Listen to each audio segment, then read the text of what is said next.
Barishal city corporation নির্বাচনে বিজয়ী প্রার্থীর ফলাফল বাতিল চেয়ে নিজেকে বিজয়ী করার দাবি জানিয়ে আদালতে মামলা করেছেন ইসলামী আন্দোলন বাংলাদেশের সিনিয়র নায়েবে আমির মুফতি সৈয়দ মোহাম্মদ ফয়জুল করিম।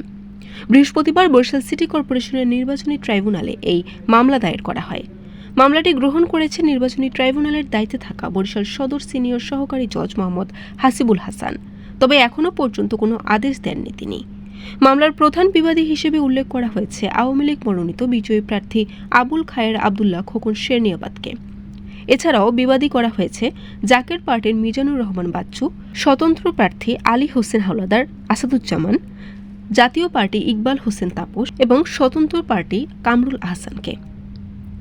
মামলায় অভিযোগ করা হয়েছে 2023 সালের 12 জুন অনুষ্ঠিত নির্বাচনে মুফতি ফয়জুল করিম হাত পাখা প্রতীক নিয়ে প্রতিদ্বন্দ্বিতা করেন, অথচ ভোটের ফলাফল অনুযায়ী খোকন শেরনিয়াবাদকে 87,808 ভোট দিয়ে বিজয়ী দেখানো হয় এবং মুফতি ফয়জুল করিমকে মাত্র 33,828 ভোট দিয়ে পরাজিত দেখানো হয়।